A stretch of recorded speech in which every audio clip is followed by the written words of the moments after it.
Que ce manque de respect ne sauve pas Noah et le lance vers une meilleure carrière. Anderlecht cherche toujours encore un titre aujourd'hui. C'est un nom qui revient souvent parmi les supporters. Moi, même j'habite dans le quartier, souvent les gens, c'est le nom qui scandent. Quand tu le fais avec ton fils, il réagit à des trucs que si un autre coach le faisait, il n'aurait pas réagi, tu vois. Il m'appelle, il dit, mais ce garçon, il a quelque chose d'exceptionnel.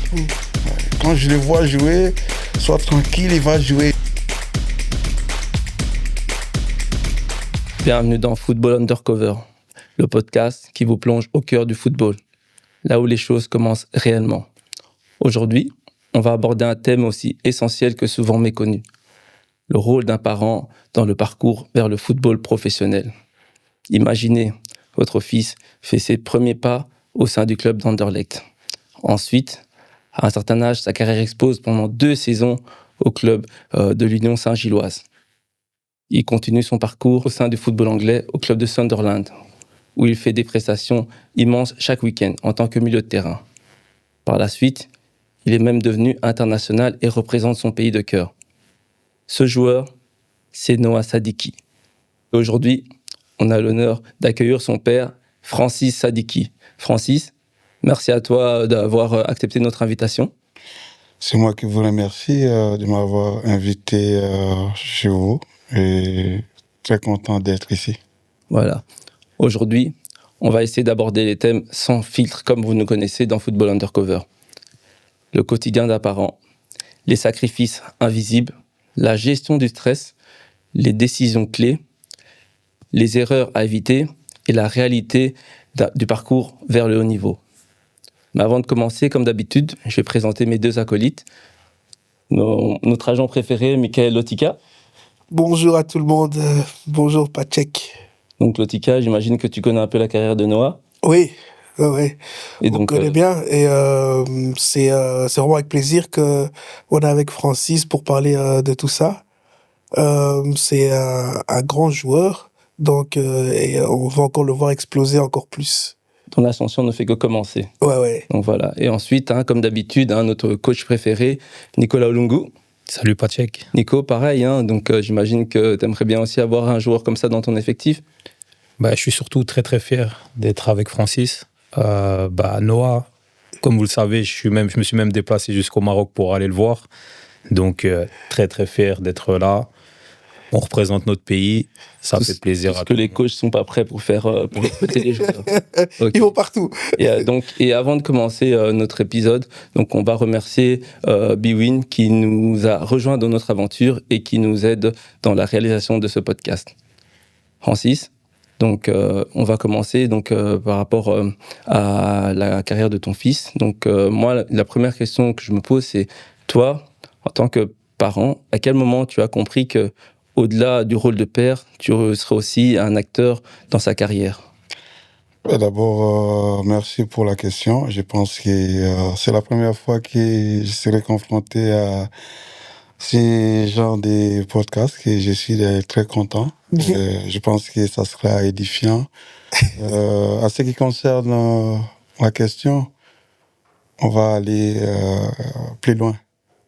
Moi-même, j'ai été joueur de foot dans ma famille parce que je suis père. Je n'avais que des filles. J'ai supplié à maman maman de Noah qu'elle te donne un fils. Me donne un fils parce que je suis déjà dans une famille de joueurs de football, ce que les gens ne connaissent pas. J'ai un oncle qui est vraiment une légende dans le football congolais, Sayo Mokili. Et puis mon papa a joué aussi au foot. Mais bon, malheureusement, ils n'ont pas voulu que je sois joueur de foot. Tes parents n'ont pas voulu que tu abordes la carrière? Il était hors de question parce que à l'époque, le foot n'était pas comme maintenant. Oui, ça c'est un sujet qu'on a déjà abordé ici. Pareil. Surtout que on disait que les joueurs de football avaient le cerveau au pied. Donc, vous savez de quoi je veux dire. Et dès là, quand Noah est né, je vous dis vrai, quand on m'a annoncé que c'est un garçon, tout de suite, je savais qu'il devait jouer au foot. Pas professionnel, mais il va jouer au foot. C'était ta destinée. Écoute, je me suis vengé en disant, moi, j'ai pas eu cette chance et j'ai fait de lui. Hein, il va jouer au foot avec moi. Voilà. Je pense que depuis les premiers jours de l'échographie, quand on m'a annoncé que c'est un garçon, c'était déjà, je sais pas pour dire que je n'aime pas les filles, j'adore les filles. Elles sont normalement, d'ailleurs, que mes enfants, mes filles n'en prennent pas au mot. Vous savez, il est venu et comme je suis passionné de foot, j'ai dit qu'il devait jouer au foot. Et juste pour un peu resituer, au moment de ta naissance, quel était encore, toi, ton lien avec le football à ce moment-là? Est-ce que tu jouais encore? Quelle était ton activité Noah est né quand juste je devais avoir cette chance d'aller jouer un peu plus haut. Hein? Juste quand je me suis cassé les tibias. Je me rappelle, c'était à Berkem, à Anvers.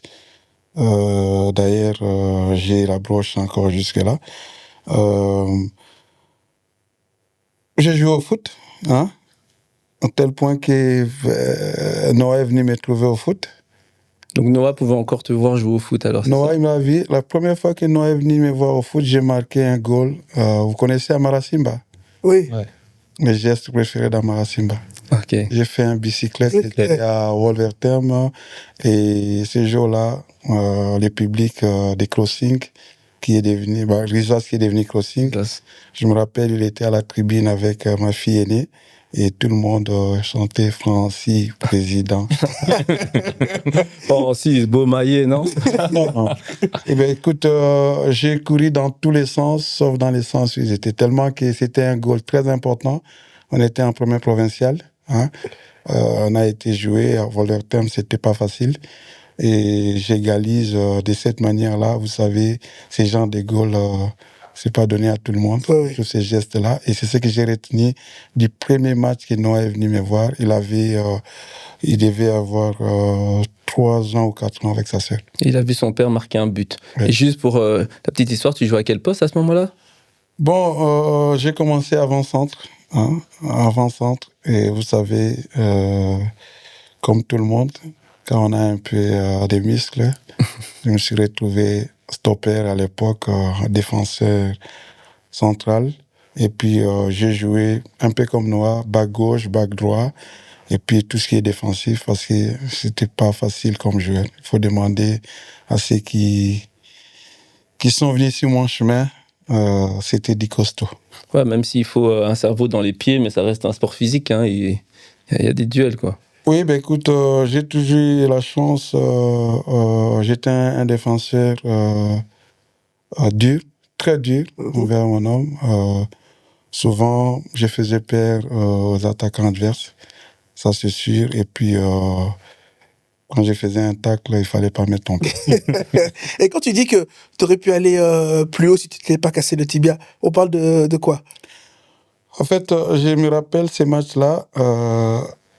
C'est pas un mauvais souvenir parce qu'après, quand je vois Noah, j'ai dit c'était bien. Parce que si j'avais continué à jouer au foot, j'aurais pas eu le temps de les suivre.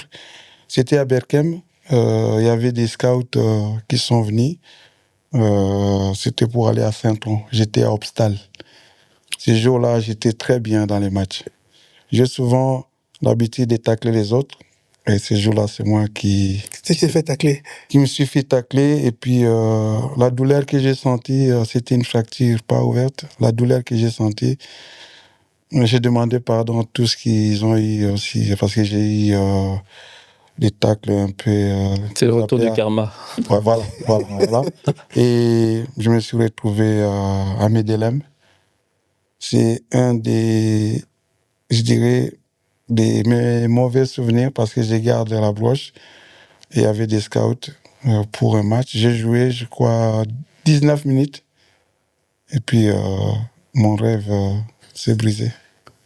Ouais, malheureusement, c'est que dans le football, parfois, ça peut ça arrive très beaucoup, vite. Hein. Ouais. Autant, ça peut aller vers le bas, mais qu'il suffit effectivement d'un...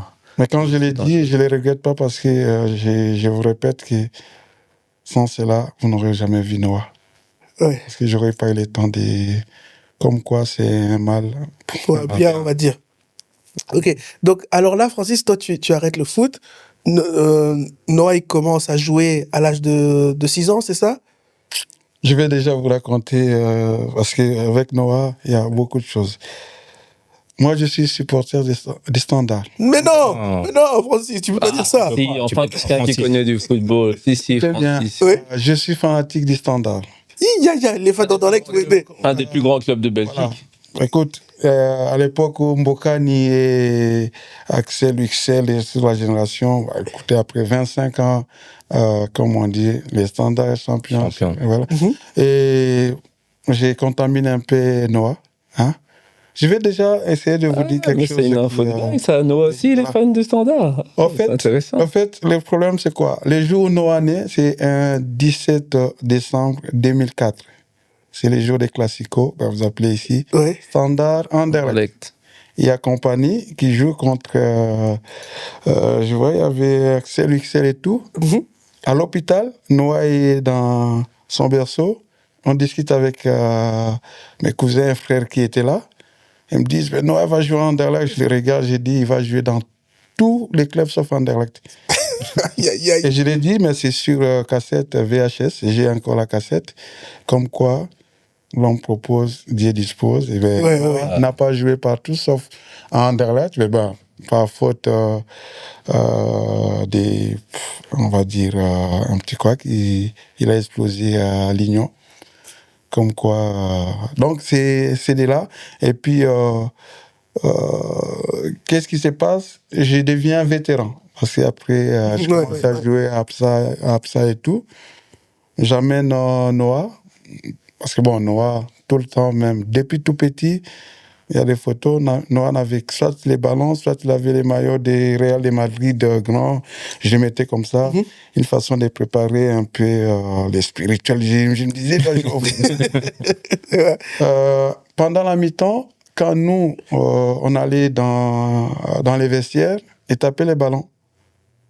Après les matchs, quand on s'est douché, il tapait les ballons. Mais là, il joue avec Nathan de Medina et Stéphane.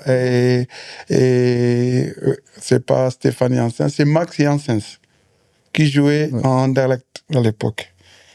De Medina, j'étais proche. Max, c'était l'ami du délégué, l'enfant de mon ami qui était délégué en Anderlecht. Et quand je sors de ma douche, il y a Nathan de Medina qui me dit « Tonton, amène ton fils à Anderlecht. » Je dis « Quoi ?»« Mais il est bon, tonton, amène-le. » Parce que ce qu'il fait ici avec les ballons, mais il avait déjà 5, 6 ans. Je vois un RPD, c'était pas encore, je parlais pas d'un RPD, à l'académie, oui, je parlais de l'académie, je vois pas. Et puis, il y a le papa de Max qui me dit, amène-les, tu n'as rien à perdre. Et moi, je l'amène, il fait un test et on verra. Et c'est comme ça que Noah est atterri en Anderlecht. Et puis, je suis allé, honnêtement, contre mon gré, parce que je suis allé par curiosité, et je me rappelle encore le coordinateur Marc Varansbeek, qui m'a dit que c'était un test pour 1 semaine. Mais j'ai attendu 1 semaine, 2 semaines, 3 semaines. Ça a duré des années. On m'a jamais dit c'était quoi les résultats, mais je voyais Noah continuer. Ok, ils sont graves là. Un test qui a duré 15 ans. Ah oui, ça c'est un grand test. Et alors, comment ça se passe ensuite? Ben écoute, Noah, il est en Anderlecht. J'ai toujours été fanatique de Noah jusqu'à aujourd'hui. Je suis le fanatique numéro 00. Et je me réadapte, si vous voulez, mon esprit de fanatique. Je deviens fanatique de l'équipe de Noah et pas d'Anderlecht. D'accord. Ok. Voilà, c'est-à-dire, je commence à devenir un tout petit peu anderlechtois. Je délaisse un peu les standards parce qu'il y avait chez les grands, hein, l'équipe A, et chez les tout petits. Mais quand Anderlecht jouait, on savait que ce n'est pas tout le temps, mais quand Anderlecht jouait contre les standards, hein, Heureusement que c'est 2 fois par an. C'est pas voilà, trop dur. Écoute, déjà là-bas, au standard, j'ai changé ma veste, j'ai devenu fanatique d'Anderlecht parce que j'ai joué. Les gens savent quelque chose. J'étais même prêt à aller plus loin parce que tu sais, cette rivalité Ils m'ont mis depuis tout petit. J'ai fait quand même quelques bêtises en discutant parce que je croyais que les jeunes devaient être protégés. Vous savez, il y a des choses qui se passent en dehors du terrain. J'étais pas facile. Ah ben, Noah a dit s'adapter avec ça. Ça s'est toujours très bien passé. Mais il y a aussi une autre partie que je vais dire à certaines personnes. J'ai été confronté à ces systèmes des A et des B. D'accord. Et avant de parler de ça, du coup, parce que vous parlez de cette dualité avec le Standard, et vous-même, vous n'avez jamais été un peu, je veux dire, intéressé ou de l'amener vers là-bas, ou même le Standard n'a jamais eu d'intérêt pour lui? Noah, je suis bruxellois. Écoute, Noah, c'est un vrai, comme on dit, quête. Écoute, aller au Standard. Déjà, je ne me voyais pas envoyer mon fils en élite. Parce que j'avais des échos comme quoi c'était pas bien. Et puis autour de moi, je connais certains jeunes en étant là-bas, ils ont été déçus.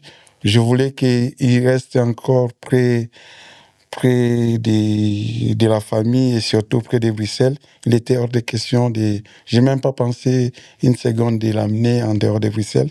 Déjà pour mes activités, le travail, et puis pour ne pas l'éloigner. C'est peut-être pour ça qu'il est resté souvent longtemps en Anderlecht. Et puis, c'était pas... Je ne l'ai pas amené en Anderlecht pour qu'il devienne professionnel. J'ai amené en Anderlecht pour qu'il joue au ballon. Parce que bon, je savais que c'était un grand travail, d'autant plus que je doutais un peu à son talent, dans le sens que quand je vis en Anderlecht, je me rappellerai toujours de Bilal El Kanoussi. Quand je voyais ces petits jouer au ballon, je disais c'était impossible. Ce que Noah il avait, c'est juste la course. Parfois, il courait plus vite, il dépassait la ligne, on l'appelait Émile Penza.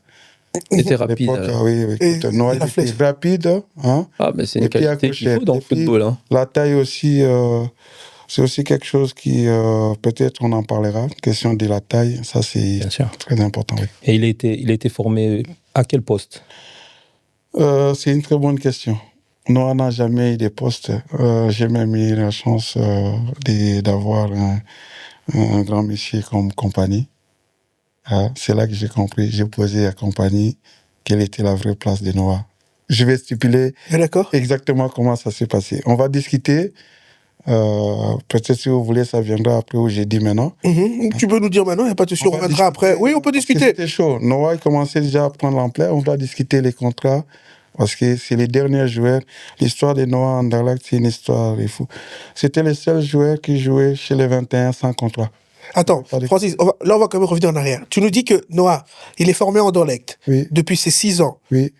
On va dire, il fait toutes les classes. Oui. On va aller plus haut. U13, U14, U15. Sans oublier que c'était une sorte de période de test. Ouais, c'était en test. Il était en test. Donc, on arrive en U16 où généralement ça se décide un peu pour les joueurs.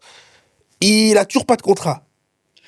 Je vais vous dire quelque chose. Je vous ai promis, moi. Oui. Non, il n'y a pas de souci. Oui. Bah, écoute, la première fois que j'ai été dans un bureau en Anderlecht, en RPED, pour parler avec M. Kindermans, c'était à 10 ans, avec la fameuse promesse, à 10 ans, quand il va avoir 16 ans, il va avoir son contrat. C'est la première fois que j'ai entendu parler des contrats. D'accord. C'était à 10 ans. D'accord. À 10 ans, tu as eu des tournois, cela veut dire qu'il valait la peine, d'autant plus qu'on donnait des contrats à certains jeunes. Vous savez, il y avait les portefeuilles. Mais est-ce que Jean Kindermans, il était encore là quand il a eu 16 ans, Noah? Oui, tout s'est passé avec Jean Kindermans jusqu'à ce qu'il ne soit pas précis à des choses. Il était là jusqu'à quand Noah il a signé son contrat professionnel. D'accord. Il a signé son contrat professionnel, pas avec Jean Kindermans, avec Verbeek. Ok. Là, ça a déjà un peu changé. Donc, il signe le contrat pro. Il intègre l'équipe première à ce moment-là? Écoute, Noah,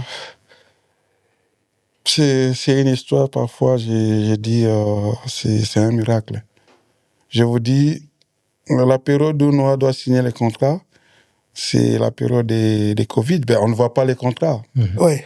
On est là pour parler, écoute, on est là pour parler des choses qui sont vraies. Ouais, oui, oui. En fait, Un Noah... contrat masqué, peut-être. Oui. Non, mais il n'y a pas de contrat masqué parce que Noah, il est Anderlecht. D'accord. J'entends parler des contrats. Vous savez, il y a encore des autres choses comme quoi j'ai travaillé avec beaucoup de jeunes d'Anderlecht dans mon académie. Je les ai façonnés pour avoir quand même... Oui, donc, alors, toi, Francis, t'entraînes des joueurs qui sont en Anderlecht moi, en plus des entraînements qui sont en c'est Anderlecht? bien, mais écoute, vous voulez savoir beaucoup de choses, vous devez les savoir. En fait, je vois Anderlecht, je vois les niveaux de Noah à mon goût. Vous savez, en tant que parent, on a joué un peu au foot. On s'est dit, si mon fils ne joue pas bien, tu vas te taper la honte vis-à-vis des gens. Je dis, mais écoute, il court, mais il n'a pas de technique. J'ai dit, je les prends en spécifique. Or, c'était interdit de faire ça. De la part de la direction d'Anderlecht. C'était interdit. D'accord. Alors, Et, est-ce que vous avez donné une raison spécifique, cette interdiction? Oui, mais c'est parce que tu devais... En fait, dans l'histoire, c'est quoi? Il y a Anderlecht qui a organisé les entraînements spécifiques. C'était payant. D'accord. Ouais, ils avaient des spécifiques et ils voulaient garder le monopole. Oui, moi, j'ai toujours dit, je ne paierai pas pour que mon fils ait à apprendre. Moi-même, j'ai quand même des compétences. Et c'est quoi aller faire des entraînements spécifiques? C'est juste apprendre à faire le contrôle des balles, la passe et tout. Écoute, quand on a quand même un peu des connaissances. Je ne suis pas entraîneur, d'ailleurs, ne me demandez pas des lettres. Mais on m'appelle coach. Hein. J'ai juste dit, je prends mon fils au parc pour m'entraîner avec lui. Je me rappelle encore Marc Varansbeek. Vous savez, Anderlecht, ça cessait, il n'y a rien qui se cache. On va lui dire, il m'appelle dans son bureau, il me dit c'est interdit de faire des entraînements parce que vous allez fatiguer l'enfant et tout. Donc tu peux même pas aller au parc avec ton enfant pour jouer? Écoutez, j'ai juste posé la question, monsieur Marc Varansbeek. Moi, je joue au foot. Si je prends mon fils, je l'amène avec moi, taper au ballon, où est le problème? Il dit, il n'y a pas de problème. J'ai dit, si je prends mon fils et ses amis pour aller jouer, comme ça, on forme un groupe. Il me dit, il n'y a pas de problème. J'ai dit, vous pensez que moi, je vais fatiguer mon fils pour jouer les week-ends? Au contraire, je lui donne. Alors, il me dira, si j'ai une bonne mémoire, fais-les, mais ne les fatigue pas. Et c'est là que j'ai eu l'idée de prendre la génération 2003, 2004, 2005 à Anderlecht. Surtout, déjà, on me traitait un peu de communautaire parce que je prenais juste, vous savez, soit les Africains. Hein? D'accord. Mais par après, il y a d'autres qui sont venus parce qu'ils venaient me guetter pour voir les gens d'entraînement que je faisais. C'est qui la génération 2003-2004? Ben, j'ai eu Bilal El Kanoussi, j'ai eu Mario Strikes, j'ai eu Romeo Lavia, j'ai eu Nathan Goy, j'ai eu qui encore? Samuel Bangoula, j'ai eu... Samuel Bangoula, il était à Bruges, pour voir que même si les Bruges commençaient à venir. Hein. Bon, je ne cite que parce qu'ils sont... Maintenant, ils sont connus. Oui. Mais il y avait tous les autres qui venaient. Et moi, je ne les entraînais pas comme des jeunes, je les entraînais comme moi, je m'entraînais... dans mon club. En fait, c'était les entraînements des grands. Déjà, je ne faisais pas la différence des ballons. Hein. C'était les ballons numéro 5. C'était direct. Ben, si vous voyez qu'ils sont durs, regardez bien, tous ces joueurs, ils ont une particularité, ils n'ont peur de rien. De rien, ouais. Et je leur disais ceci, n'ayez pas peur. Parce que j'ai joué avec eux. Vous savez, parfois, j'ai taclé, il va s'en souvenir. Et parfois, il pleurait. Je disais, si tu veux être homme, c'est comme ça. Voilà. Ouais, d'accord. Mais c'est souvent le constat qu'on fait sur les terrains de football. Hein. Il y a beaucoup de joueurs qui jouent avec la peur. Encore autre chose, c'était parce que c'était difficile d'accéder à un terrain.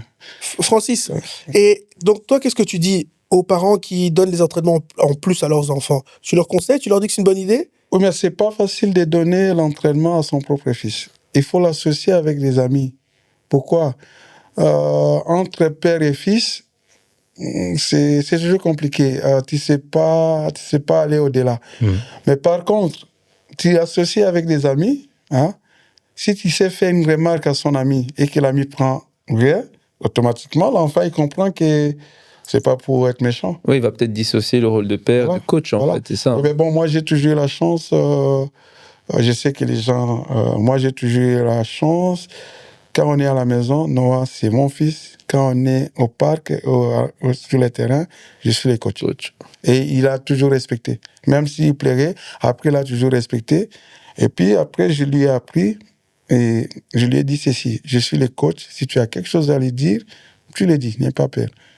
Et c'est pour les libéraliser. Parfois, il me faisait des remarques qu'on ne peut pas faire à un père. Tu parles beaucoup, par exemple, des choses comme ça. Hein? Ou j'ai plus envie. Eh ben, je lui dis, tu n'as plus envie, tu y vas. Et puis, il revient. C'est un peu ça que ça se passe. J'ai beaucoup de chance parce que j'ai eu toute cette génération qui, aujourd'hui, je suis fier. Ils sont, la plupart sont internationaux, ils sont professionnels. Et puis, quand je les vois, par exemple, Bilal qui joue contre Noah à la CAN, tu vois, par exemple, c'est ma plus grande fierté de voir ces jeunes-là. Indépendamment de Noah, c'est pas seulement Noah. Quand je les vois, en plus, il m'appelle coach magique. Qu'est-ce que t'en penses, Nico? C'est une bonne idée quand même que les parents entraînent les enfants? Franchement, je le rejoins tout à fait. Tu vois, c'est par exemple, je vais prendre mon fils, il est encore jeune, il a 7 ans, mais je le rejoins parce que quand je lui dis allez viens, on va jouer au parc, c'est réel en fait ce qu'il dit, c'est que quand tu le fais avec ton fils, il réagit à des trucs que si un autre coach le faisait, il n'aurait pas réagi, tu vois.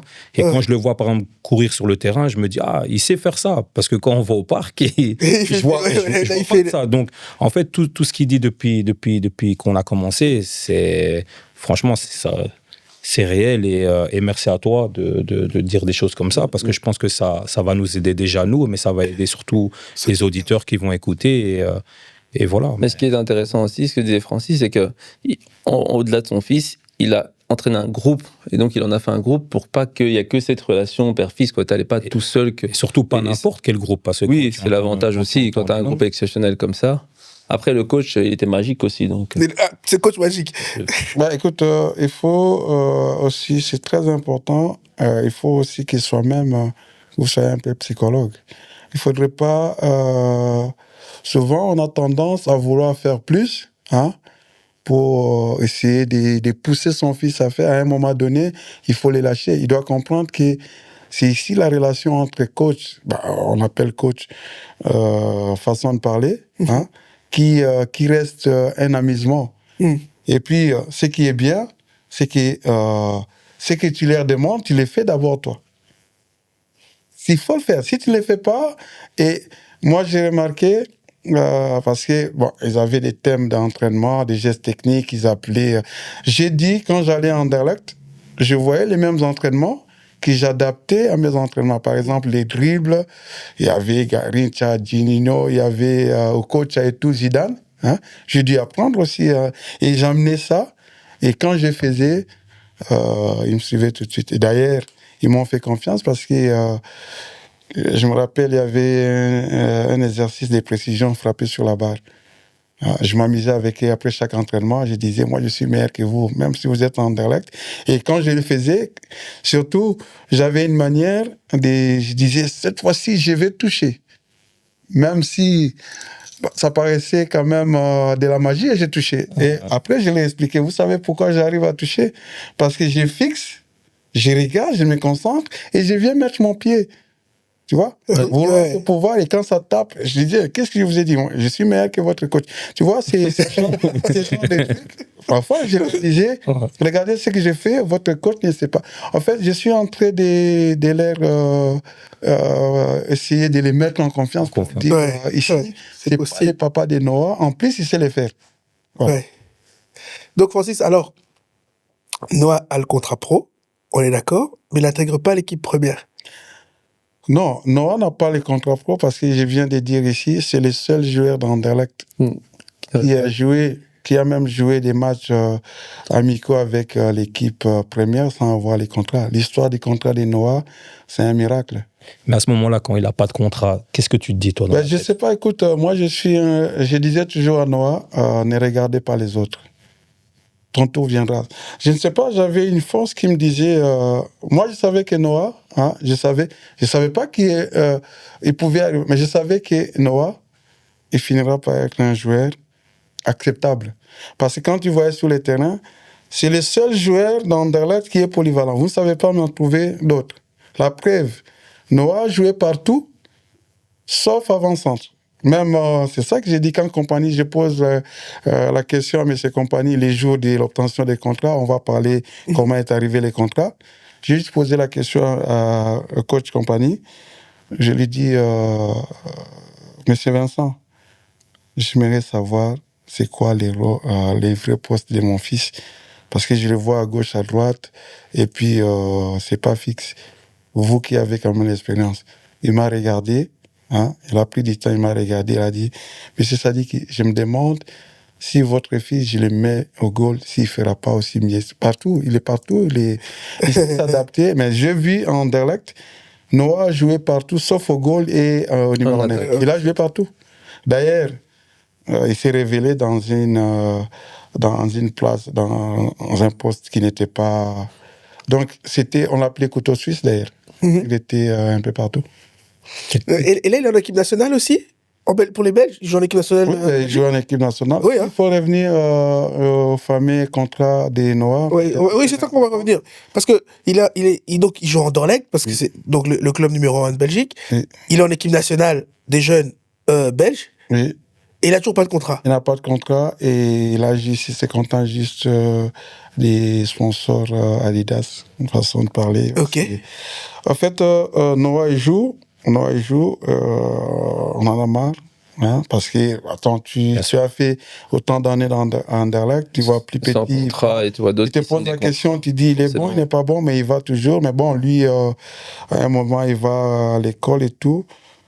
Bah, c'est pas lui qui pose des problèmes, c'est moi qui commence à poser des problèmes. Comment il n'a pas de contrat? Et à cette époque, Anthony Vandenborg vient chez les 21. Oui, en réserve. Et puis, je connaissais Anthony Vandenborg, comme ça, c'était d'ailleurs le modèle de Noah. Et pendant les Covid, il s'entraîne à huis clos, il n'y a personne qui sait. D'après Anthony, ce qui est vrai, il y avait certains joueurs qui avaient des contrats. Hein? Ouais. Et puis Anthony commence à engueuler parce qu'il ne s'entraînait pas convenablement. Il commence à engueuler tous les joueurs, tous les jeunes en disant à mon époque, je n'avais pas ce genre de contrat, vous venez ici, c'est Anderlecht et tout. Il dit, vous avez les contrats et puis vous ne foutez rien sur le terrain.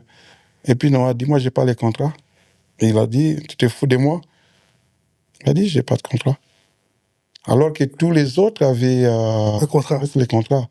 C'est alors que je connais un peu Anthony, il s'est informé. Et curieusement, il y avait un ami qui était en contact avec Flo, hein, Flo Rebel, qui était... Tout le monde savait que Noah avait les contrats, sauf moi et Noah. En fait... Okay. Donc, ils avaient conclu un deal sans vous informer. Qu'il avait des contrats. Alors, quand l'ami vient me dire, mais Noah a un contrat, dans ma tête, j'ai dit, il y a quelque chose qui ne va pas. Bon, je ne vais pas soupçonner sa maman parce que on est tous... J'ai dit, qui a été signé ce contrat qui... Ça commence à faire du bruit. Ouais. Ça commence à faire du bruit. Pendant les Covid, tu n'as pas accès, ça bouillonne. Mais j'envoie l'ami pour dire, allez dire, Noah n'a pas de contrat. Et c'est là qu'Anthony, je crois qu'il a parlé avec Verbeek. En fait, il a organisé un match. Il a appelé Verbeek. Verbeek, c'était CO, je crois. Oui, c'est ça. Il appelle Verbeek. Il organise parce qu'Anthony, il était avec l'entraîneur qui est maintenant ici, Pays Légal. Oui, d'accord. Oui. Il a joué hier. Oui, voilà. On va trouver son nom peut-être. En fait, Anthony organise un entraînement et il fait 1 contre 1. C'était un entraînement, un duel offensif et défensif.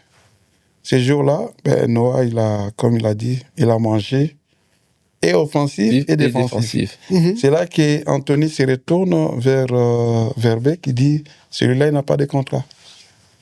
C'est là que c'est parti. Mais bon, même ça commençait à se chuchoter.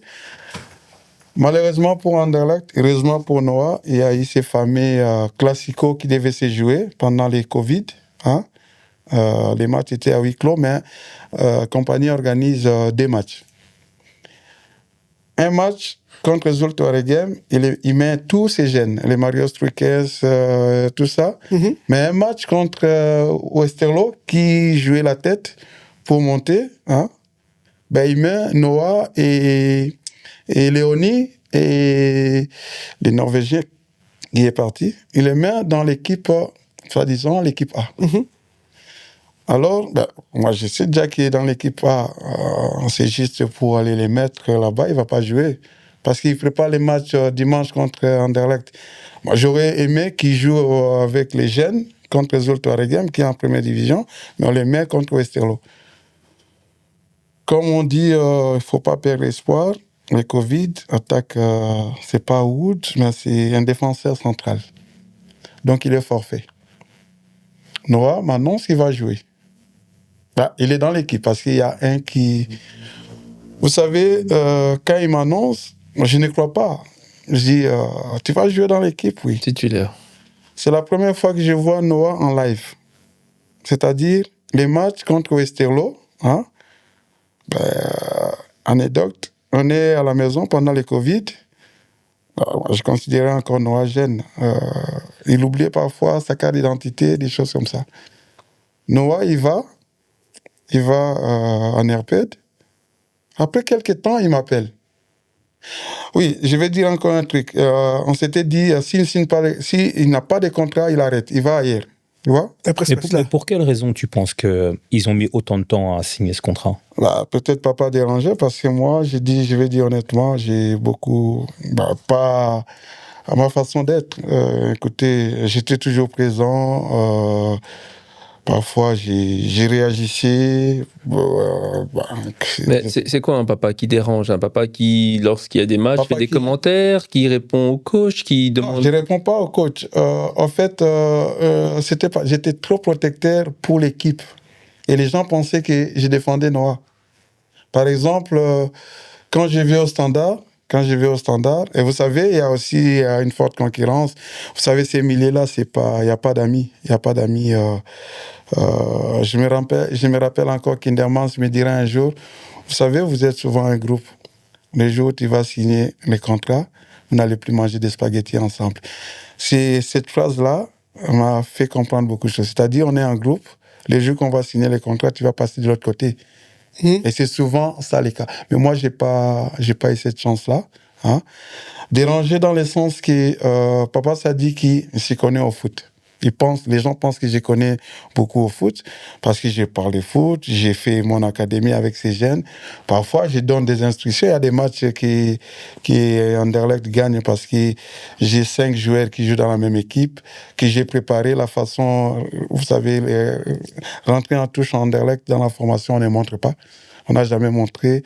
Et moi, j'ai créé un automatisme entre les milieux, les défenseurs et ceux qui jouent avant.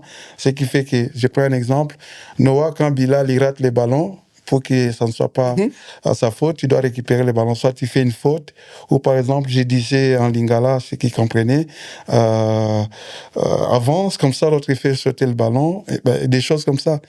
Certains parents captaient, ils allaient répéter à la direction. Ils avaient compris qu'il y avait des automatismes entre les joueurs que toi tu entraînais. Écoute, ils viennent chez moi, je leur montre certaines phases des grands qui ne montrent pas. Par exemple, les rentrées en touche. C'est les basiques, hein.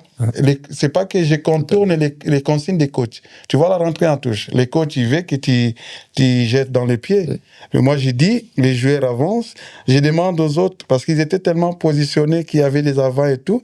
Je disais, par exemple, à Roméo, avance vers Noah. Noah, il fait sauter des ballons au-dessus des défenseurs. Et toi, tu contournes, c'était déjà un assist. Ouais. Tu vois, des petits trucs comme ça, je les apprenais, mais bon, ça marchait. Mais tu penses que tu t'es mis les dirigeants d'Anderlecht à dos à un moment, ou pas?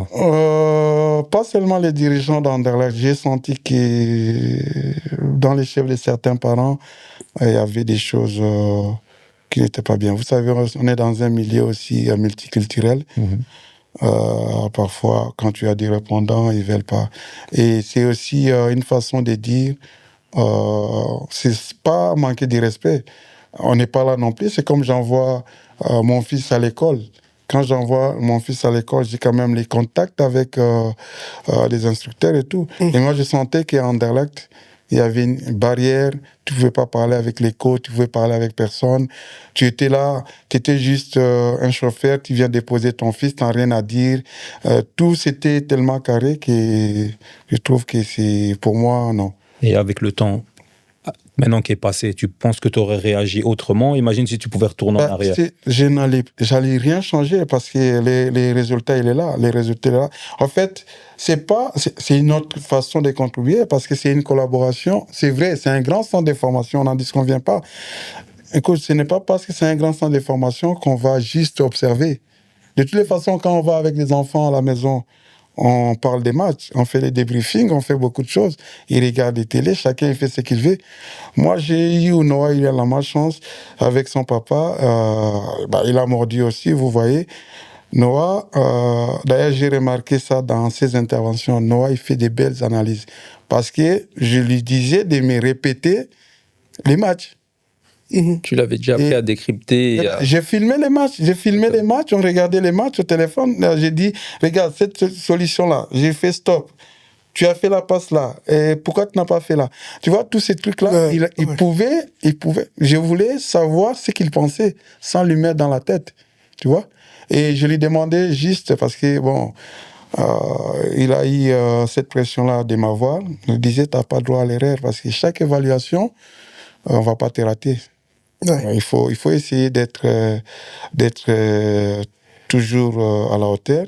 Tes matchs, écoute les coachs, mais si tu sais en faire plus, fais-les. Parfois, je lui disais, ne dribble pas pour perdre le ballon. Si tu n'es pas sûr de faire ton dribble, n'y va pas. Et même, tu ne peux pas courir n'importe comment sur le terrain parce que, admettons que tu quittes ta place et que l'adversaire passe par chez toi, s'il n'y a pas de couverture. C'est pour toi. C'est ta faute. Et donc, malheureusement, tu expliques ça à un garçon qui n'a pas encore cette... de maturité footballistique, quoi. Ouais, c'est pas évident. Et toi, à quel moment tu t'es dit, il va y arriver? Ok, c'est ton fils, peut-être dès le premier jour, comme tu l'as dit, mais à quel moment, vraiment, footballistiquement, tu t'es dit, il a tout pour y arriver? En fait, non, il a assisté à des tournois. D'ailleurs, ça lui colle encore jusqu'à aujourd'hui. C'était un joueur qui faisait un rôle il avait un rôle très important, mais il n'était jamais mis en exergue. On va, ce qui m'a donné, je me rappelle, c'était en 2019, les fameux tournois des Brun Cup. Les Brun Cup, c'est un tournoi magnifique que j'ai dit, c'est là qu'il Noah s'est révélé. D'ailleurs, je garde une bonne image, c'était à I15. Déjà, pour commencer, Noah change d'entraîneur.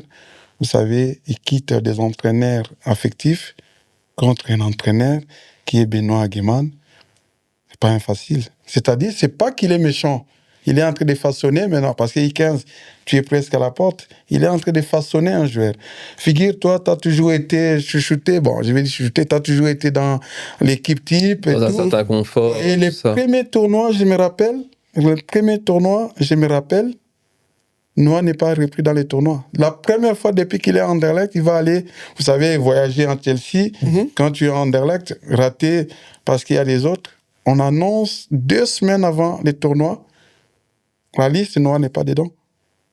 C'est déjà un coup, on ne sait rien faire. Il sort des Nerpet, il me regarde, il dit, papa, je ne suis pas dans les tournois. Je le regarde, je dis, tu es sûr que tu n'es pas dans les tournois? Je lui pose la question. Tu penses que c'est une injustice? Je dis, oui, je pense que c'est une injustice. Je l'ai regardé. Ça allait faire partie des anecdotes. Je lui ai dit, si c'est une injustice, crois-moi, tu vas aller dans ce tournoi. 2 semaines d'avance. Et il s'entraîne. Je lui ai dit une chose. Tu sais, je vous vois vous entraîner. Je sais que les coachs t'ont mis dehors parce que vous êtes distrait. Ici, c'est plus question de commencer à parler quand c'est un entraînement individuel. Vous formez un groupe, les coachs n'est pas là, peut-être ils se cachent, ils voient ce que vous faites. Ouais. À partir d'aujourd'hui, ne t'entraîne plus avec les autres. Quand on donne un entraînement individuel, que les coachs n'est pas là, entraîne-toi comme s'il était là. Ouais, plus de concentration. Puis, quoi. Voilà. Il a commencé à faire, je vous assure, il restait, parce qu'il fallait donner les identités et tout était pour voyager en Angleterre. Il restait 4 jours. Je l'avais dit, il va partir. Vous vous rendez compte, je lui rassure. Écoute, je l'ai dit comme ça. Hein. Il reste 4 jours, et puis 3 jours, un matin, je vais travailler. Je n'avais jamais entendu Kindermans au téléphone, jamais. Vous savez, c'était interdit de prendre les téléphones au nouveau règlement et tout. Ouais. À 8h30, mon téléphone sonne. Je suis en plein boulot. Je dis, mais qui m'embête? Bah, comme j'étais un peu responsable, je prends mon téléphone avec un ton un peu... mais c'est qui? Et puis, il ne dit rien. Il dit, Noah prépare sa valise pour aller Retournons à Chelsea. retourner à Chelsea. Je vous assure. J'allais répondre. Je croyais. Je dis, qui me fait cette blague-là? Et puis, ce qui a sauvé, parce que il a commencé à dire, on va préparer à l'école et tout. J'ai trouvé ça, comment la personne, parce que Noah allait à l'école et tout, il y a quelque chose qui me dit, reste calme, écoute. Et j'écoute, et puis à la fin, il dit, c'est M. Kindermans. J'avais envie que le travail s'arrête. Et Noah était à l'école. Je suis rentré vite à la maison. Quand j'ai vu Noah, je l'ai regardé, j'ai dit, je t'avais dit quelque chose. Tu vas voyager avec... Le groupe. Il m'a dit, non, c'est pas vrai, on m'a pas dit. J'ai dit, tu vas faire ta valise, tu vas voyager. Et il est parti. Il a marqué un beau goal. Et il était un des meilleurs joueurs du tournoi. Lieutenant. Voilà. Ouais, mais là, tu manges encore les spaghettis avec les autres parents puisqu'il n'a pas le contrat. Ouais, Et donc, si on revient maintenant, après ce tournoi qui se passe très bien, il signe le contrat pro, qui est venu un peu grâce à Anthony et Verbeek et Vincent. Qu'est-ce qui se passe à ce moment-là, alors? Là, il devient titulaire en Anderlecht? Bon, Noah, quand il signe les contrats, c'était chahuté. Je crois que j'étais privilégié quand Noah il signe les contrats. J'avais un agent qui pesait. Et puis, Noah, il avait fait ses preuves. Les fameux matchs, je n'ai pas raconté. Noah, petit détail, alors qu'on parlait de la taille et tout, je vois les matchs à la télé, la composition. Écoute, ces jours-là, pendant les Covid, on ne pouvait pas accéder. Je voyais les matchs. Je vois les noms de Sadiki. Titulaire? Je me dis, enfin, il va jouer. Mais je m'attends à ce qu'il joue quand même à sa place, défenseur central à côté de Wood. J'ai dit, ça, c'est cadeau empoisonné. Comment un joueur qui vient de débuter juste avec les grands, il est bombardé là, et puis j'en vais un peu accompagner, je dis, c'est pas possible. Petite taille, il va jouer, il va se farcir les attaquants africains, des Westerlo et tout. J'ai fait ma prière, j'ai dit, écoute, on va voir. Il s'échauffe. La première touche de balle de Noah, j'étais satisfait. La première touche de balle. Et j'ai commencé à observer son attitude. Ces matchs-là, je crois que je l'ai encore. Il a géré ces matchs comme si c'était lui le patron. Il était à côté de Wood. Vous savez, les défenseurs Wood. Et après 15 minutes, je n'ai plus regardé les matchs. J'ai commencé à écouter les commentaires des journalistes. Vous savez, Compagnie a sorti un lapin dans sa poche. On parlait en bien de ses sorties des balles et tout. C'était magnifique. Arrivé à la mi-temps, j'ai dit qu'il ne revienne pas parce que ce qu'il a présenté en première mi-temps, C'était déjà assez... c'est phénoménal parce que... Et puis, je vois la deuxième mi-temps, il revient, je dis, mon Dieu, là, les attaquants, ils sont... Ils ont peut-être compris. À l'époque, quand ils sont montés. Et puis, Noah, il continue. Et au fur et à mesure, il grandit avec les matchs. Et les matchs finis, Anderlecht avait gagné. Ils sont dans les vestiaires. Ça, je vais le dire quand même, parce que c'est déjà passé. Il ouvre son téléphone. Hein? Ça fait du bruit, on l'encense et tout. Je vois à l'écran, homme du match. Magnifique. Donc, premier match, il termine homme du match en plus. Premier match contre Westerlo et dans l'équipe A, Noah, défenseur central, homme du match. Et j'ai commencé à voir tous les discours qu'on m'a fait. La taille, Tchiki-Tchak qui n'a pas de contrat. Et je vous assure qu'il y a quelque chose qui m'a fait une révolte en disant on a beaucoup joué avec cet enfant et je crois que c'est fini. C'est ce jour-là que j'ai dit c'était fini avec Anderlecht. D'accord. Et puis, j'ai eu l'argent, je crois qu'il a eu un meilleur contrat comme jeune en Anderlecht, c'est peut-être grâce à ça. Et surtout grâce à Compagnie, parce que ces jours-là, j'ai parlé avec Compagnie et j'ai trouvé que c'est les coachs qu'il fallait pour le début de Noah. Il a façonné, hein, sans les dire. Et en plus, il a fait confiance sans le lui dire. Il a toujours été dur, pas seulement envers Noah, envers tous les jeunes. Hein. En fait, il s'est identifié parce qu'à un moment, il dit, il voit sa carrière, début de sa carrière, qui représente ce que Noah a fait. D'accord. Et là, tu viens d'introduire le fait que Noah avait un agent. Et à quel moment vous avez décidé de commencer à travailler avec un agent? Parce que justement, avant, il n'avait pas de contrat. Donc, c'est le boulot d'un agent de négocier ce genre de détails. Ben écoute, je peux citer l'agent ou pas, c'est pas grave. Ben, j'ai dit, il y a Très Belle qui est dans l'équipe. Très Belle qui est dans l'équipe. Vous savez, Très Belle vient du Standard, un grand frère pour Noah. Et il joue presque les mêmes postes, comme ça. Ben, écoute, chaque fois, il m'appelle, il dit, mais ce garçon, il a quelque chose d'exceptionnel. Quand je le vois jouer, soit tranquille, il va jouer et tout, il va en stage avec Anderlecht. Très Belle, il me rassurait toujours. Et alors, Très Belle me dit, je vais trouver un agent. Je vais te conseiller un agent. À l'époque, l'agent de Très Belle, vous le connaissez, il pèse et tout. Mais j'ai un peu peur parce que je traîne un peu dans ces milieux, j'entends les échos, mais Très Belle me rassure. Je pense qu'il a fait du bon travail. Du bon travail, d'ailleurs. Je le remercie, même si la suite, c'est pas ça. Mais bon, il a quand même fait ce travail qui a permis à Noah de jouer tranquillement en Anderlecht, même si ça s'est pas passé comme on avait dit, compte tenu du fait qu'Anderlecht jouait l'Europe à ce moment-là. Hein. C'était pas terrible, mais ils étaient déjà qualifiés pour la Coupe. La Coupe de Belgique contre Caen. La première fois que je vois mon Noah en costume au stade, c'était prévu qu'il joue. Parce qu'il y avait Veskaren, il y avait celui qui est allé à la Louvière. Et puis, celui qui venait des City, ils étaient doutés. Donc, Noah, donc il devait voir sur le terrain, malheureusement.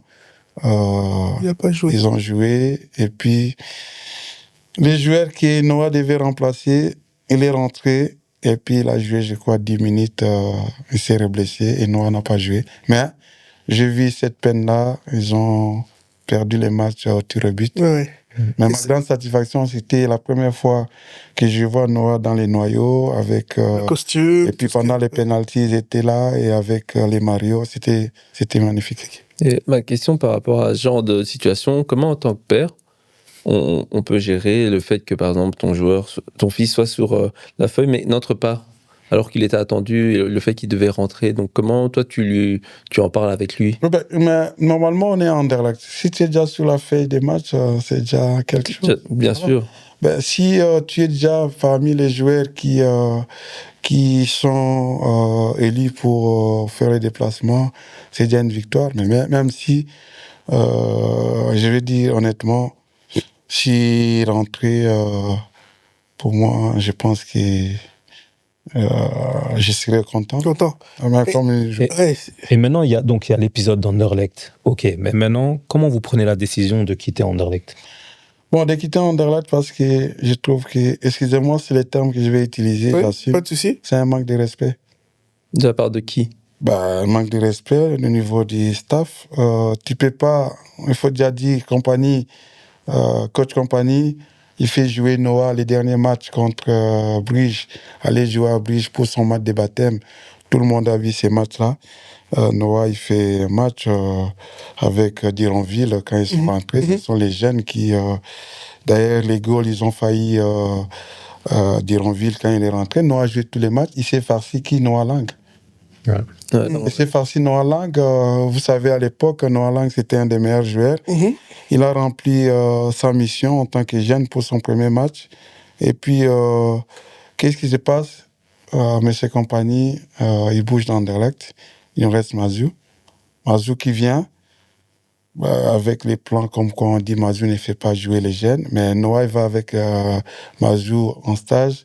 C'est un des meilleurs en stage. Il revient, il a les premiers matchs, les fameux matchs contre Serein ou je ne sais pas, OHL. Il fait même l'assist et tout. Sans oublier que Noah contribue quand même à la qualification d'Anderlecht après longtemps contre Young Boys avec les pénaltys. Tout le monde a vu ça. Et puis, les Danois sont venus. C'est un mauvais souvenir pour moi parce qu'il peut les mettre sur le banc, mais pas saboter autant. Ouais. Et ça, j'ai dit, c'est à partir de ça. Et les déclics, c'est quoi? C'est quand Noah, il joue contre Bruges avec Morio, qui est un très bon joueur. Tous les matchs, souvent Morio était... et puis, déjà contre Genk, Noah joue à droite. Morio sur les bancs. Il y a Ndiaye qui se blesse. Morio est plus expérimenté que Noah. Mais on envoie Noah à gauche et Morio il reprend sa place. Contre Genk, tu ne peux pas donner... Ça, c'est... il s'en sort bien. Tout ça, tu vois que... Bon, moi, en tant que père, j'essaie d'analyser ça comme ça. Un jeune, tu le laisses dans sa place de prédilection, hein. D'autant plus que tu le mets à gauche, tant mieux. Et puis, les matchs contre Bruges, Noah, il s'échauffe comme tout le monde. Il ne monte pas. Je crois qu'Anderlecht, il perd. Vous savez, dans la zone nette, j'étais là. Parce que bon, moi, quand j'allais à Anderlecht, j'étais plus bien. Il me dit, papa, sors-moi de ça. Pourquoi tu t'étais plus bien? T'étais plus bien parce qu'il ne jouait pas? Non, il y a beaucoup... Non, c'est pas que... Il y a des choses... Beaucoup de choses se passent en coulisses. Il y a du favoritisme. Par exemple, quand moi, j'allais voir les matchs, je suis le papa d'un joueur, comme tous les autres. Je devais présenter... J'avais mon billet. Je devais présenter les billets pour rentrer. Ce qui est normal. Mais il y a des autres parents devant moi qui rentraient sans présenter les billets. J'ai trouvé ça quand même... oui. J'en ai fait un problème parce qu'une fois, je ne cite pas les noms, je vois des parents qui rentrent. C'est vrai, on les connaît. Peut-être qu'ils sont là longtemps. Mais attends, j'ai dit je suis le papa de Noah, on dit c'est qui le Noah? Ça, je trouve ça... Manque de respect. Ah oui, ça manque de respect. Je dis, vous pouvez tout faire avec moi, si vous manquez de respect, vous pouvez être qui vous voulez, ça ne marche pas. Et c'est là que, à un moment, on appelle même la police pour m'interpeller. Je suis dans les trucs, la police qui vient, j'ai dit, si mon fils n'est pas là, je ne serai jamais dans ce stade. Oui, parce que tu préfères le standard. Écoute, c'est pas ça. J'ai dit, sérieusement. Je suis tellement dégoûté, et je le vois. Il souffre, mais il ne le dit pas. Lui, il a un contrat, mais moi, je souffre. J'ai même envie de tout casser, en fait. J'ai envie de tout casser.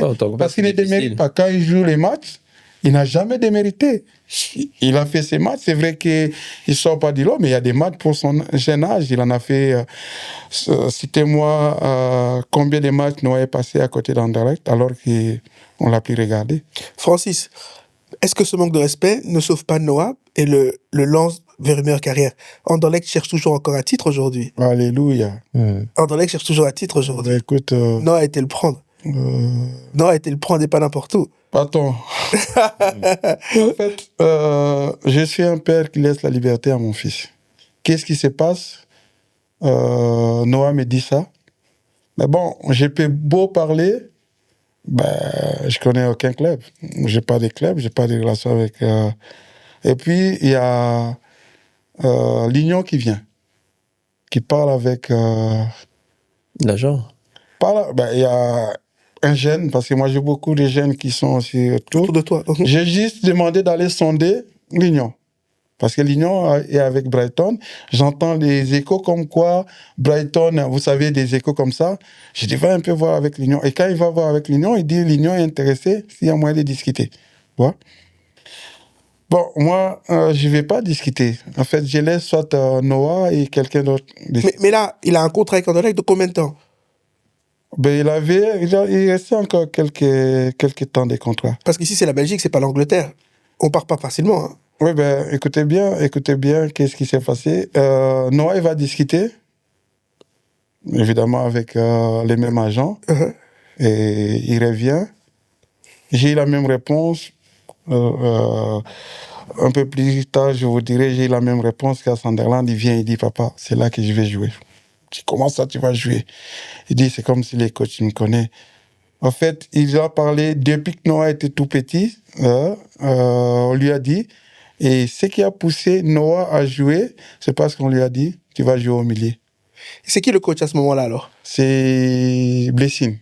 Ouais. Blessing avec Ole Gink qui parle avec Noah. Mhm. Quand Noah il rentre, il m'appelle. Parce que j'étais à Kinshasa, il m'appelle. Oui, papa, je vais aller à l'Union. Mais j'ai dit, l'Union, ça gagne pas des titres. Tu viens d'Anderlecht et tu... Je dis, papa... Ça gagne pas des titres. Ça gagne pas les titres. Écoute, je suis... Mais non, Mais non, je sais. Bah, ça fait des playoffs, ça gagne, mais il n'y a pas de titres. Je dis, tu vas pas aller là-bas, l'Union, tu viens d'Anderlecht et tout. Il n'y a pas moyen, autre chose. Et en attendant, il y a Gant qui levait. Hein? Je dis, mais avec Hans, il aime... parce qu'il a été discuté avec Gant, il me dit, c'est l'Union. Et j'adhère tout de suite l'Union. Or, c'était... Sans crainte. Écoute, même si c'était pour aller plus bas, pour quitter Anderlecht, il devait aller. Parce que le manque de respect, c'était quand même cruel. Il facilite le transfert ou pas, Anderlecht? Oui, ben écoute, la preuve, ils l'ont vendu, j'aime pas ce terme, ils l'ont transféré pour 1 million 200 ou 400. Donc ça, c'était vraiment un peu une décision Et clé puis, dans la carrière. Chercher à avoir des bonus après? sans bonus, sans clause, en fait, vas-y, Partez, quoi. je dis alléluia. Et on connaît pour combien il part de l'Union. Hein. On sait. Avec bonus, tout. On connaît les montants. Donc, Anderlecht est perdant, selon toi? Anderlecht est perdant sur tous les plans. Je savais qu'ils allaient être perdants. Parce que moi, j'ai dit que dans la vie, on ne peut pas faire ça. D'autant plus que un garçon exemplaire. C'est vrai, papa, il est là. Depuis que Noah il est là, ses évaluations ont toujours été bien. Il n'a jamais fait de problème à Anderlecht. Évidemment, papa, il fait des problèmes. Bon, si il faut punir les joueurs par rapport à ça, j'assume. Comportement du père, ça c'est... Ça, j'assume, mais j'ai pas fait dans les autres sens. J'ai connu des parents qui ont fait pire que ça, qui ont menacé les coachs. Moi, j'ai jamais menacé les coachs. Moi, j'ai défendu Anderlecht. Peut-être le fait de me disputer au Standard, parce qu'on écrit ça dans les journaux, il se fait disputer. Il y a des propos racistes. Il y a aucun père. Moi, tu peux pas faire ça.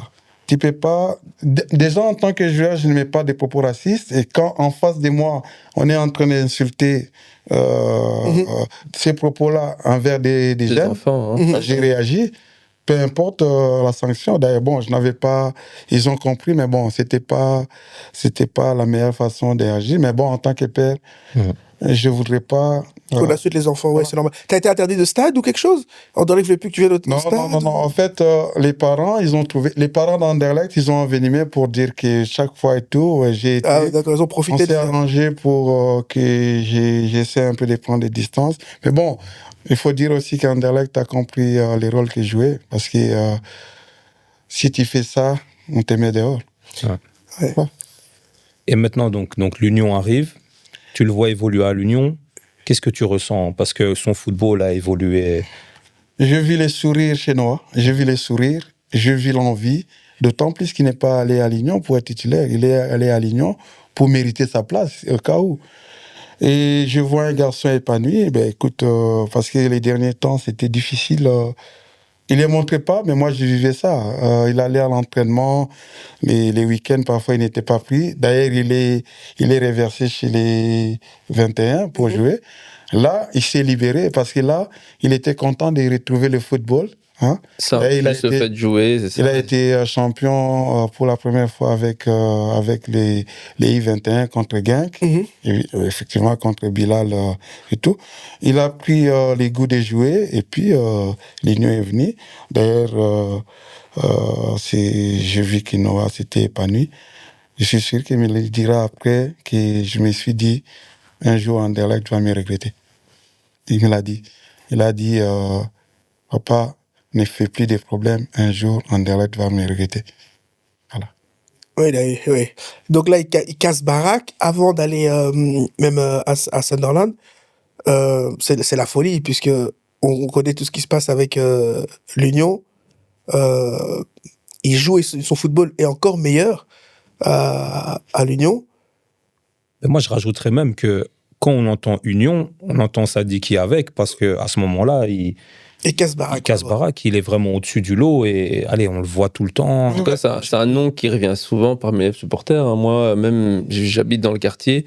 Souvent, les gens, c'est le nom qui scandent. Hein. Sadiki, on le voit sur tous les maillots. Je préfère le dire, la période de Noah à l'Union, c'est une période qui m'a coûté beaucoup de problèmes, même au niveau de santé. Parce que je pense que, peut-être vous ne le saviez pas, le transfert de Noah de Anderlecht à l'Union, c'est très mal passé. Ouais. Les supporters, j'ai eu des menaces de mort. On a insulté Noah et je ne me suis pas laissé faire. Ça a duré. Ouais, je comprends, c'est ton fils. C'est inadmissible, hein, parce que ça reste que du football après. Presque des saisons, on l'a sifflé et tout. Mais je vous garantis que les garçons que vous voyez là, il est même plus fort que moi. Parce que bon, moi, je suis très fort. Hein. Mm-hmm. Il est plus fort. Une anecdote, je m'embrouille avec des supporters. Ça passe à la haine sur les réseaux et tout. Papa, ça dit qu'on essaie de mettre une couche. Et puis, il m'appelle. Il dit, papa, qu'est-ce qu'il fait? Il y a ma carrière et tout. Je lui dis, il y a ta carrière, il y a notre fierté.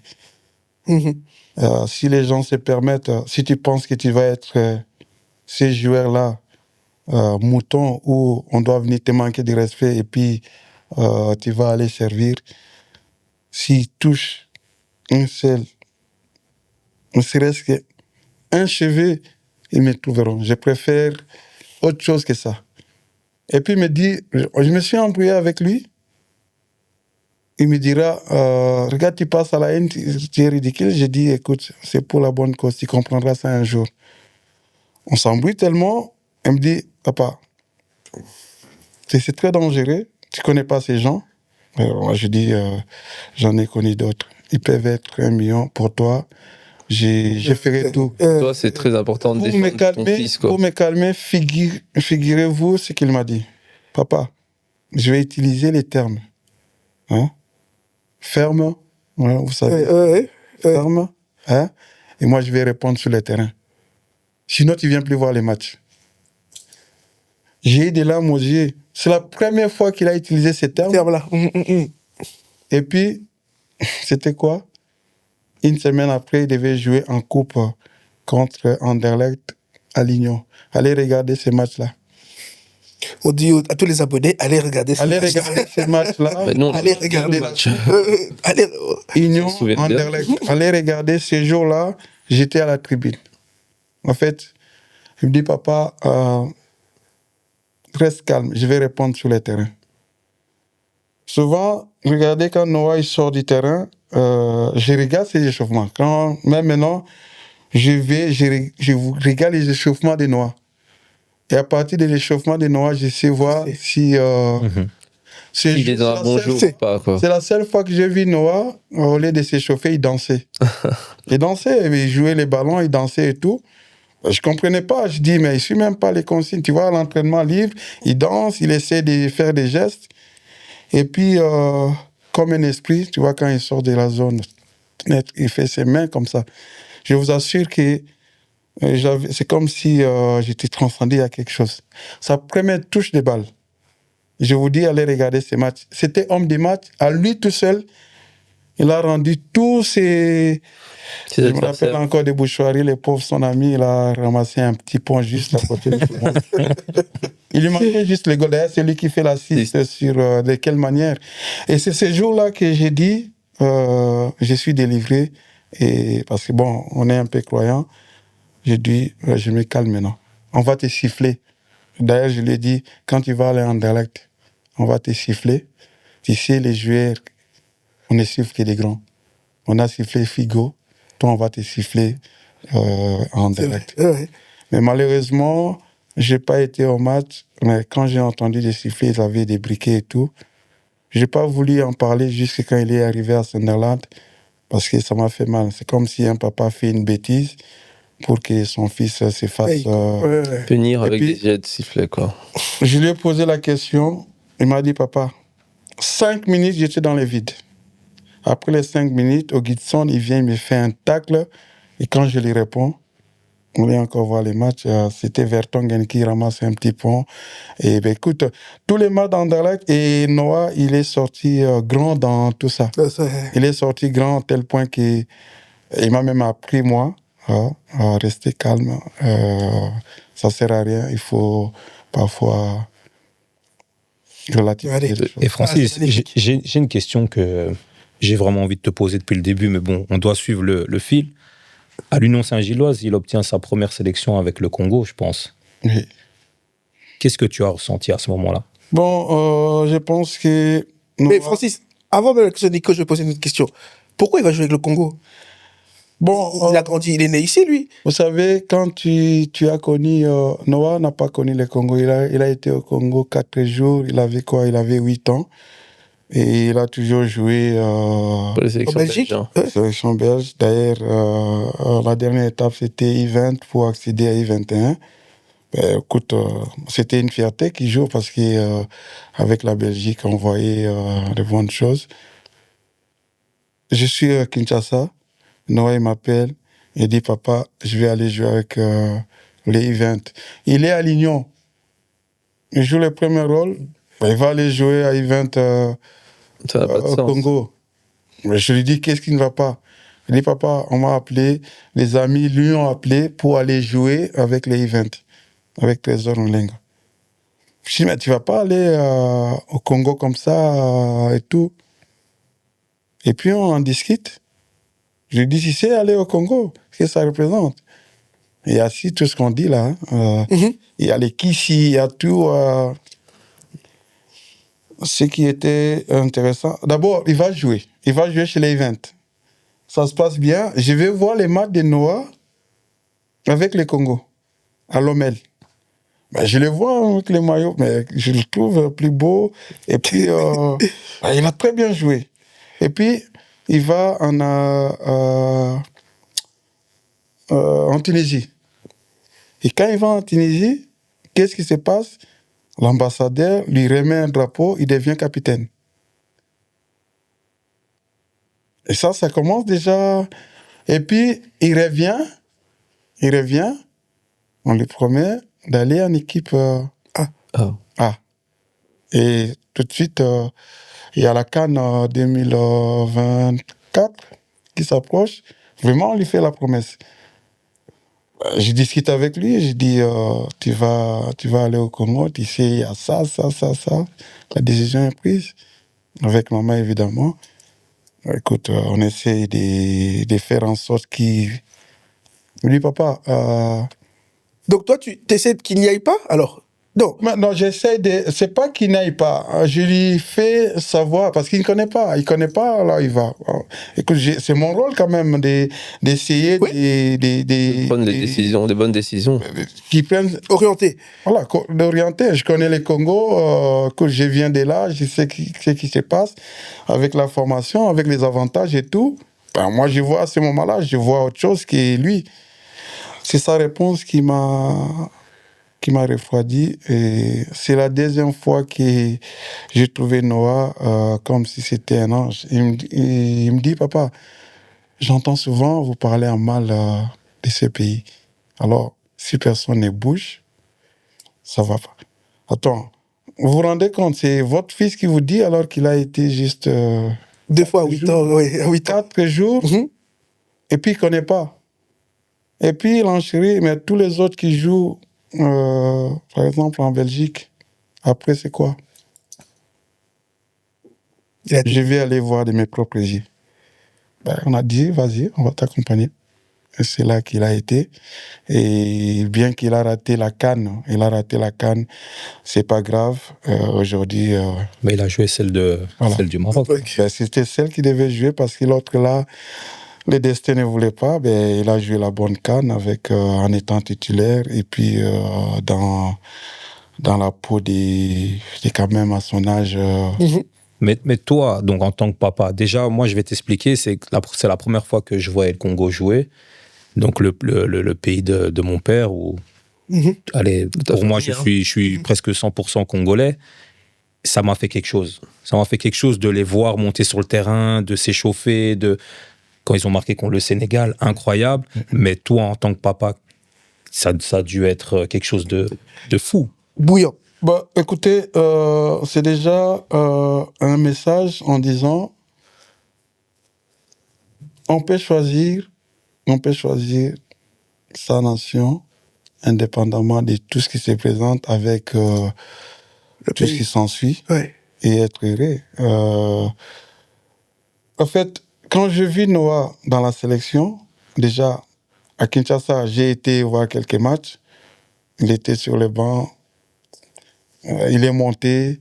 J'ai vu les standing ovations alors que personne ne les connaissait.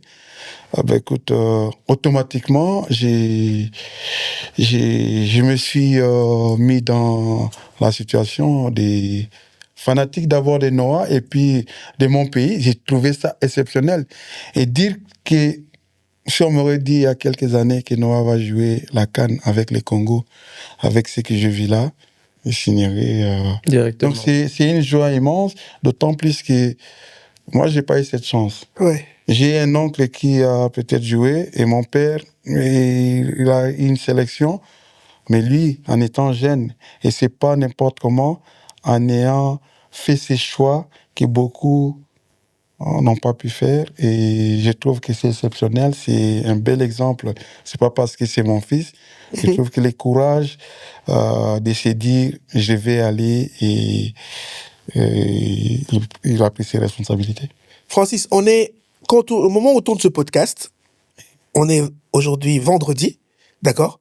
Il y a la finale pour le Congo qui se déroule dans quelques jours. On joue la Jamaïque.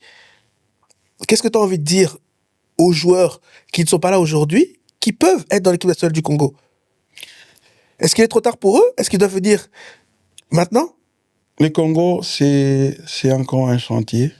Le Congo, c'est une équipe qui, même si on en déplaise à certains Congolais qui pensent qu'on est déjà grand, le Congo a un bel avenir. Quand tu vois tous nos enfants et frères qui ont servi, que je respecte leur choix, je pense qu'il est temps de dire oui au Congo, malgré tout, parce que si on ne fait pas ça, ça sera quand même devant l'histoire, ça sera quand même une responsabilité parce que si on peut servir ces pays de cette manière-là, faut pas calculer. Le Congo, c'est notre patrie, nation, c'est comme notre maman tout. et nos parents. Ce sont nos familles qui sont là-bas. Il faut pas calculer pour aller au Congo. Il faut y aller. Il faut aller donner ce que le Congo a donné, peut-être pour les binationaux, à leurs parents, les rendre cette fierté. L'exemple de Noah. Je pense que Noah, il est à 90 minutes d'aller peut-être à la Coupe du Monde. Vous savez ce que ça représente. Ouais. Même moi, je comprends, mais je réalise pas. Oui, parce qu'au cas de nous ici, on n'a jamais vu le Congo en Coupe du Monde, hein. Aucun d'entre nous. Écoute, peut-être toi, t'étais petit, peut-être t'as pu voir. Et la dernière fois que j'ai vu le Congo à la Coupe du Monde, la seule fois d'ailleurs, Ouais.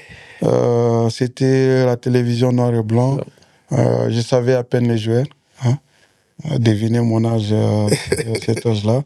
Je voyais juste l'écran où tout le monde devait se réunir. Aujourd'hui, mon fils, je dis mon joueur,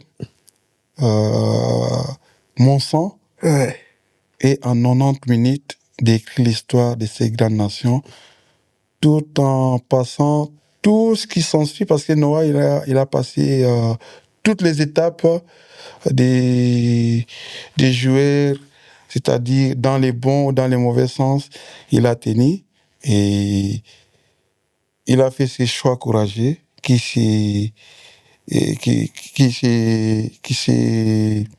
matérialisent par ces résultats-là. Moi, j'ai dit, il n'y a plus de crainte pour aller jouer au Congo, d'autant plus que ils sont des professionnels.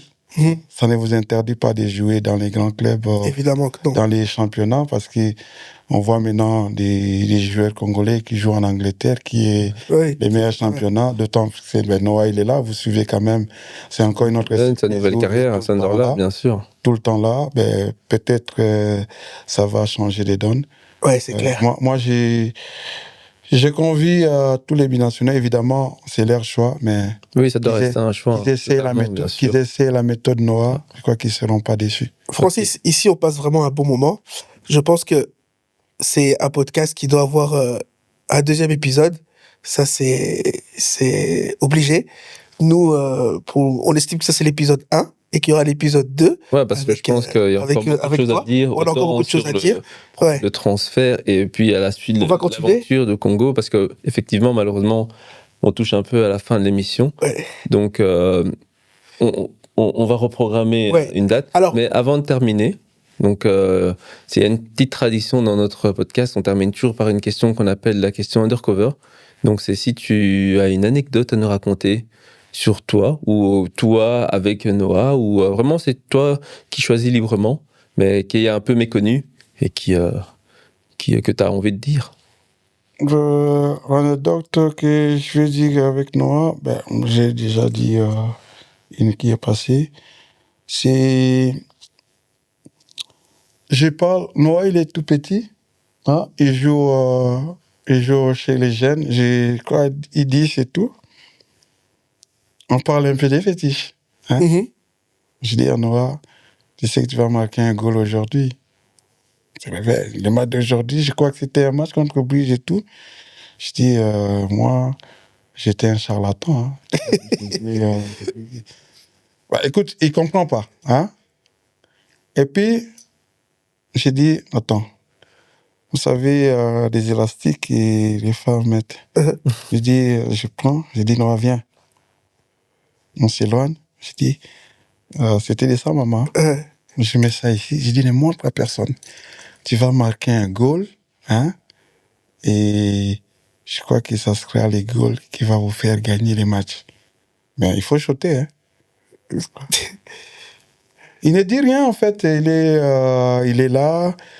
On fait son sac. On arrive. Il joue. Et puis, il fait un dribble. Il shoot. Je ne savais même plus que je l'avais mis. Oui. Il vient, il me montre.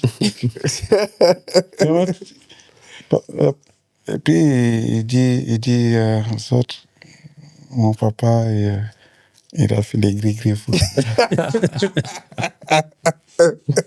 Et puis après, je lui explique, j'ai dit, tu vois, je ne suis pas charlatan, je ne suis pas Ngangaki. Si tu joues au foot, si tu shootes au goal, tu vas marquer. J'adore cette histoire. C'est tout. Ouais. Merci à toi, Francis, pour cette belle anecdote. Donc, malheureusement, comme souvent, notre podcast va prendre fin. Donc, voilà, comme d'habitude, sur Football Undercover, on essaie de parler sans filtre. Hein. Donc, on a abordé, c'était la première partie, on va dire, du rôle des parents dans le parcours. Hein. Donc, accompagner des moments de doute, des moments clés, des choix difficiles aussi, hein, et parfois, bien sûr, aussi des sacrifices. Et donc, on termine en te disant merci pour ce premier récit, en espérant qu'il y aura un deuxième. Oui. Je vais terminer en disant merci à mes deux acolytes, hein, Mickaël, Lotika, Nicolas Longou, sans oublier aussi de remercier Bwin parce qu'il nous a rejoints dans l'aventure et nous aide beaucoup dans la réalisation de ces podcasts. Donc, n'oubliez pas, abonnez-vous, continuez à nous suivre sur YouTube, Instagram, et quoi d'autre encore ? Partout. TikTok, on est partout. TikTok. Et le mot de la fin, je te laisse. Je vais pas terminer sans vraiment vous remercier. Je pense que c'est la première fois que je parviens à parler comme ça. Mais il y aura l'épisode 2, hein. Et voilà, c'est ça que je vais dire, ne t'inquiète pas, ce sera la première, mais pas la dernière fois, j'espère. L'épisode 2. Et peut-être et je pense que vous m'avez aidé à extérioriser un peu.